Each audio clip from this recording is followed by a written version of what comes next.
পুরনো ইঞ্জিন এভাবে নতুনের মতো ঝকঝকে করে ফেলা যায় এই পদ্ধতিতে। একে বলে মিলিং প্রসেস। ইঞ্জিন বা ধাতব কাঠামো পুরনো হয়ে গেলে এর বডির উপর উঁচু নিচু অপরিষ্কার আস্তরণ পড়ে যায়। হাই স্পিড কাটার মেশিন দিয়ে এভাবে সেই আস্তরণ কেটে ফেললেই তা আবার নতুনের মতো চকচকে হয়ে ওঠে। দেখে মনেই হয় না ইঞ্জিনটি পুরনো।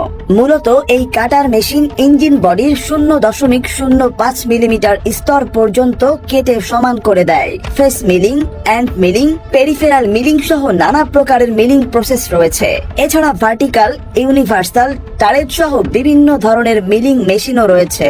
গাড়ির ইঞ্জিন নিয়ে অনেকেই চিন্তিত থাকেন এই ভেবে যে ইঞ্জিন কি পুরানো হয়ে গেল নাকি, বা ইঞ্জিন আদৌ ভালো রয়েছে কিনা।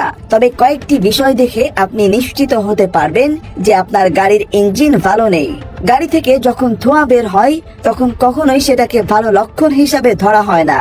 গাড়ির এক্সস্ট পাইপ দিয়ে বেরোনো ধোঁয়ার আবার নির্দিষ্ট রং থাকে।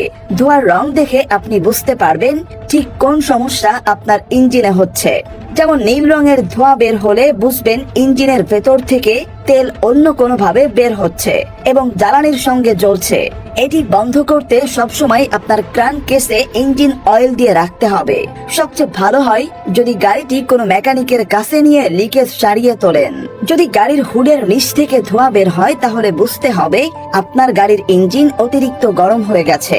গাড়ি অতিরিক্ত গরম হলে সাধারণত টেইল পাইপ থেকে আগে ধোঁয়া বের হয়, পরে গাড়ির হুডের নিচ থেকে ধোঁয়া বের হয়। ইঞ্জিনের এমন অতিরিক্ত গরম হওয়ার আরেকটি মুখ্য কারণ হচ্ছে ইঞ্জিনে একেবারেই কোনো কুল্যান্ট জাতীয় তরল না ঢালা বা ঢালতে ভুলে যাওয়া। গাড়ির পার্টসগুলো বিশেষভাবে যত্নে রাখলে গাড়ির ভেতর বাজে গন্ধ থাকে না, কিন্তু খারাপ ইঞ্জিন ও এর গন্ধ পুরো অন্যরকম। এ ধরনের গন্ধ এক হতে পারে আপনার গাড়ির তেল বা কুল্যান্ট লিক করেছে, আবার হতে পারে এক্সস্ট গ্যাস লিক হয়ে আপনার গাড়ির ইন্টেরিয়রে মারাত্মক প্রভাব ফেলছে। ইঞ্জিন স্টার্ট করার সঙ্গে সঙ্গে কোনো অদ্ভুত শব্দ যদি আপনার গিয়ারের মধ্যবর্তী জায়গা থেকে সবসময় আসতে থাকে তাহলে অবশ্যই আপনার গাড়ির ট্রান্সমিশন পাল্টানো বা মেরামত করার প্রয়োজন।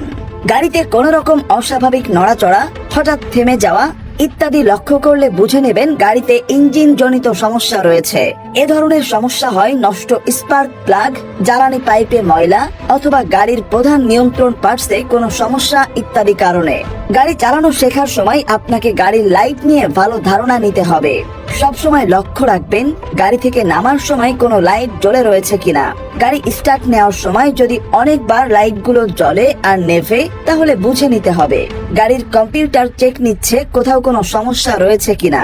যদি সবশেষে কোনো একটা লাইট জ্বলে থাকে তাহলে বুঝতে হবে আপনার গাড়িতে ইঞ্জিন জনিত সমস্যা রয়েছে।